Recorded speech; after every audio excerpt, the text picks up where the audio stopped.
Hi, I'm Dani. And I'm Si. Welcome to Business in the Brew, a podcast dedicated to all things business with the occasional cuppa. We take a business story, theory, or something we just want to chat about and give it a dusting of our own special personality and sense of humour, combined with our experience and knowledge. We're both business graduates and have run our own businesses for many years. We can't wait for you to listen. Welcome back. Hello. Have you recovered? Not enough to go with part two, but it's fine. It's fine. I can sit here quietly and listen. Okay, all right. Feel free to interject. I mean, fine. Okay. I can't bring levity to this subject in any way. No. These stories need air. They do. They need people to know about them, because the more people know about them, I think other podcasts have broadcast them, but the more people know about them, the more actually we can be more careful about decisions we make. When we shouldn't have to be more careful, things should just happen. So to be clear, this is Bodies Part 2. Yeah, this is Part 2, and this is the Body Snatchers of New York, which actually didn't happen that long ago. Nice sensationalised title. Yeah, I know. But this is Bodies for Sale, Part 2. So in Part 1, we talked about Robert Bush in Hull, the funeral director who retained bodies, returned false ashes, and systematically betrayed families at the worst moment of their lives. We did. It was cheery. I loved it. Yeah. What we're going to discuss now is some of the DNA, the same DNA. Funeral homes betrayed families, remains desecrated without consent, but not on an entirely different scale. Okay. And with a commercial infrastructure behind it that takes the story somewhere considerably darker if you have the guts for it. I have girded my mental loins. It's a man called Mastro Marino. Michael Mastro Marino. Maybe if we just call him Marino, that would be easier. But there's a villainous sound to that. There is. There's a lot of alliteration as well. Yeah. So I'll give you a backdrop first because it's important. The human tissue industry in America is quite buoyant. Yeah. But human tissue. Lovely. Yeah, right? Yeah. It's an industry generating over $1 billion a year over there. And actually, I believe some of it comes over here as well. Operates on a straightforward and genuinely important premise. People donate their bodies after death. Tissue. Tendons, ligaments, bones, skin, corneas, heart valves. It's harvested with consent. Harvested. I don't like that word, but I do. It's collected with consent. Yeah, with consent. Processed, sterilised, and used in surgical procedures. Fine, I'm good with that. That's great. Let's finish there. Great. A tendon from a cadaver can repair a torn knee ligament. Cadaver. Cadaver. I don't often have to say that word. No, but it just really brought me joy to correct you. Hold that. A cadaver. No. I can start again. A tendon from a cadaver can repair a torn knee ligament. Bone can be used in dental implants. Skin can treat severe burns. It's a vital part of modern medicine, and done properly, it's a remarkable form of posthumous generosity. I think it's lovely, yeah. Yeah. But when it's done improperly, which is what Michael Mastro Marino did, it's bad. It's quite bad, yeah. He was a former oral surgeon. He'd lost his license, though, after developing a drug addiction. He reinvented himself by obtaining a license to supply human tissue and set up a company called Biomedical Tissue Services. That's quite a sideways step. Yeah. Or BTS. And between approximately 2001 and 2005, he built what prosecutors described as a criminal enterprise operating across multiple states, New York, New Jersey, Pennsylvania, that harvested tissue from over 1,000 bodies without consent, forged the paperwork to disguise it, and sold the material into the legitimate medical supply chain. Just another question of knowing what's happening in your supply chain. Yes. There is a connection to the UK in this. Okay. So over 1,000, the scheme worked like this. He cultivated relationships with funeral homes. He paid them around $1,000 per corpse for access to recently deceased people. A team of what investigators call cutters which is people who physically remove the tissue would arrive at the funeral home, sometimes working in unsanitary conditions, sometimes with bodies that had been left unrefrigerated for days. They would remove bones, skin, tendons, ligaments.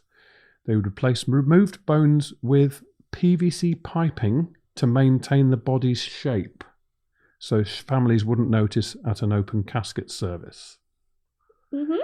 And it's tough reading, actually. Mm-hmm. And then they would forge the consent documentation, fabricating signatures, inventing family members, creating entirely fictional paperwork to suggest everything had been properly authorised. What do you say? And I know what you're thinking. What job do you do? Yeah, I know what you're thinking. I 100% am confident you don't. Nobody in the supply chain checked? Well, I mean, I thought that earlier, but now you've told me that, all I can think about is PVC pipes. Yeah, I know. Here's one of the most damning aspects of the whole operation. Multiple biomedical companies purchased tissue from BTS and used it in surgical procedures performed on roughly 10,000 patients across the United States and Canada. And according to investigators, not one of those companies ever contacted the family members listed on the consent forms to verify the consent was genuine. Oh, right. I'm not being funny. Mm-hmm. You can only take tissue from someone who signed a consent form. So you go, oh, can I buy some heart valves? Yes. Can I see the consent forms? Yes. How much checking is the right amount of checking? Well, I don't know. I don't know, but checking, maybe a spot check. You're certainly not going to phone every single family. There was no spot checking. There's no process there. Yeah. So the paperwork arrived. It looked correct. Nobody looked behind it, which tells you something uncomfortable about the pressure for supply in an industry that's growing faster than its regulatory framework. Yeah. Patients were actually harmed, though. Yeah. This is patients where operations have gone on with this tissue going into them, which had potentially come out in unsanitary situations, or well, because he wasn't stealing just tissue; he's stealing tissue from bodies that should never have been used as donors. Medical complications, diseases. People who had died of cancer, people who died of AIDS. And in a proper run donation system, those individuals will be screened out. Yeah. You I can see the look of horror on Dawn's face. I mean, if you're going to do something like that, right? Yeah.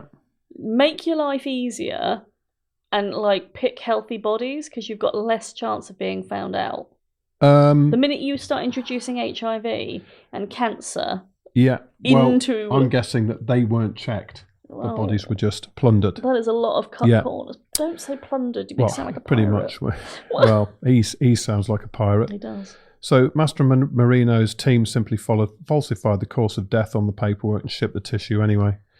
Patients developed infections. One woman developed septic shock, required dialysis, and ultimately suffered paralysis from an infected implant. Another developed syphilis from a bone implant. An Ohio man contracted both HIV and hepatitis C. These were people who went into routine surgery and came out with diseases they didn't have before because the tissue they received came from bodies that should never have entered the supply chain. Oh, I have another question on the supply chain then. So, okay, let's pretend they don't have to check with the families and it's fine. Did they not have to test the tissues or anything?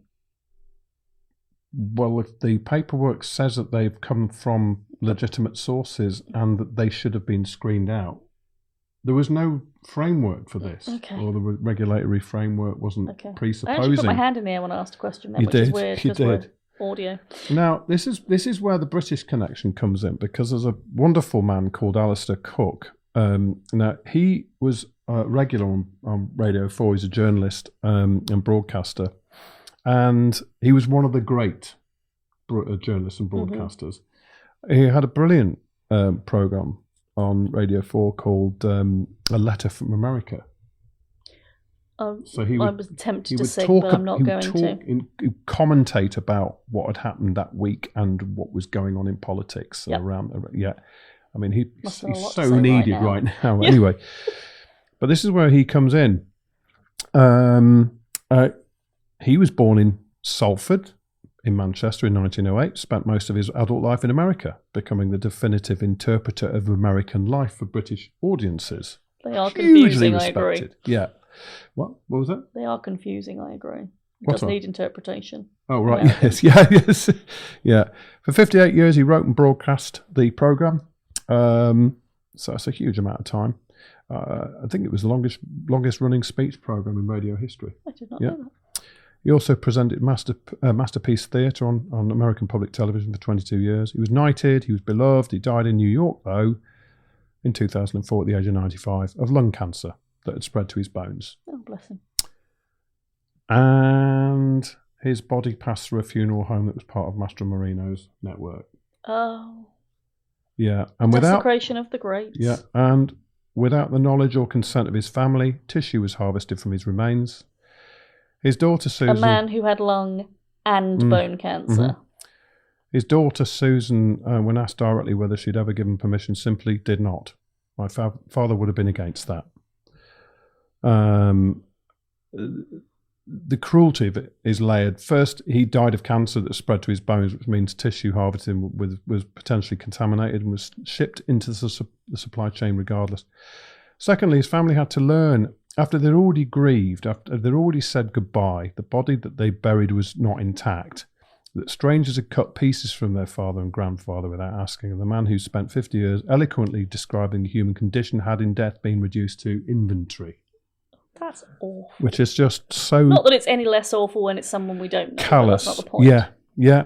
But he wouldn't have known who he was. His cutters wouldn't have known who he was. And uncultured swine. Yeah. Mastro Marino was making, by his own account, over $1 million a year. When he was interviewed by NPR after his conviction, he was unrepentant in one particular way. He said, with a kind of defiant honesty, no one talks about the gorilla in the room, which is how much money everyone's making. And he wasn't entirely wrong. How much money everyone's making in that supply chain. Did he ever hear the phrase elephant in the room? Because gorilla in the room is not a thing. Yeah, exactly. The human tissue industry was and remains extraordinarily profitable. The legal version, bones, tendons, cornea, skin, processed and sterilised, turned into surgical products, generates billions of dollars annually. The line between legal and illegal in this industry is consent and screening. But he completely removed those two inconveniences. Can I assume that based on the amount of money he made, demand also outstrips supply? Oh, yeah, well, I think that's the case. I think it would be fair to say that. He certainly wasn't the only one, but others are doing it legally. So he was arrested. I decided not to go into all of the details of what they found when they arrived. I've spared you there. The PVC pipe was enough. It stuck with me. Yeah. He was arrested, prosecuted in both New York and Pennsylvania, and in 2008 pleaded guilty to enterprise corruption, stealing, body stealing and reckless endangerment.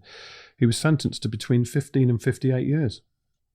But not prosecuted, interestingly, for any kind of infection that would have been caused in the end user. I think that's where reckless endangerment comes in, yeah? But not like, what's the word, attempted murder or anything? No, because it wasn't. I don't think he had any intention of murdering people. These were concurrent sentences across multiple jurisdictions, so that was New York and Pennsylvania. 7 funeral homes directors pleaded guilty in New York. 7 funeral home directors pleaded guilty. His lead cutter pleaded guilty to 244 counts of theft and forgery. Mastro Marino and associates agreed to pay back £4.6 million to the victims' families, and in 2013 he died in prison of bone cancer at the age of 49. Oh, good. Yeah. So not that I generally report I kind of don't need to say this part, but anyway, it's a grim irony to. Well, it is rather. Yeah.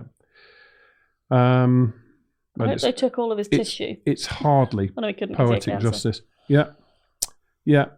So, the human body in death is entirely defenceless. It can't advocate for itself. It relies entirely on the legal framework around it and the decency of people entrusted with its care. So when that fails... It fails. When the framework has a gap, when profit's available and oversight's weak, that's what happens. Yeah. And it's the people who are alive that seem to pay the price. I would like a Viking funeral, please. You'll know it's me because I'll be there on top of the pile. Yeah. Can't go wrong then. Mm-hmm. But where that's happened with them, there will be others who are doing it and covering up their tracks. It's much more successful in this idiot. No doubt that's going on still, yeah.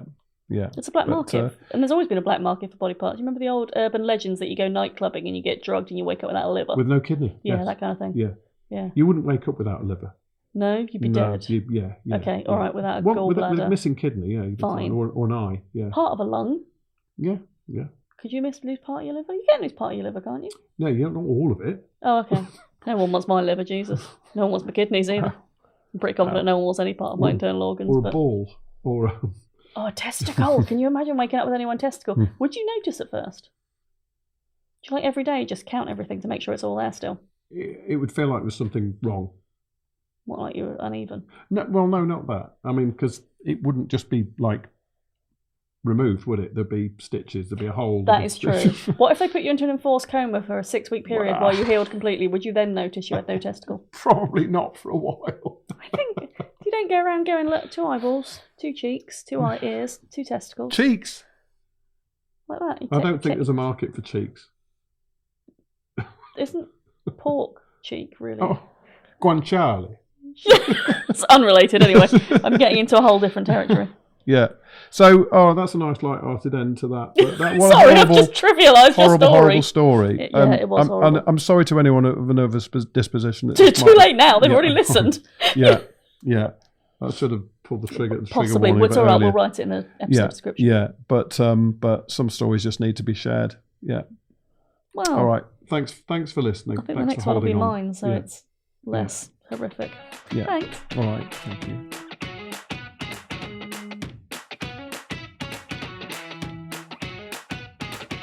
Thanks for supporting us by downloading and listening to this episode. And a massive thank you also to Donnie, Emily, Nat and Lewis and the BTD Studios for all your expertise in bringing our podcasting dream to reality. We'd love it if you commented on this episode, as we'd really like to know what you think and what you might like us to cover in future episodes. And we'll see you on the next one.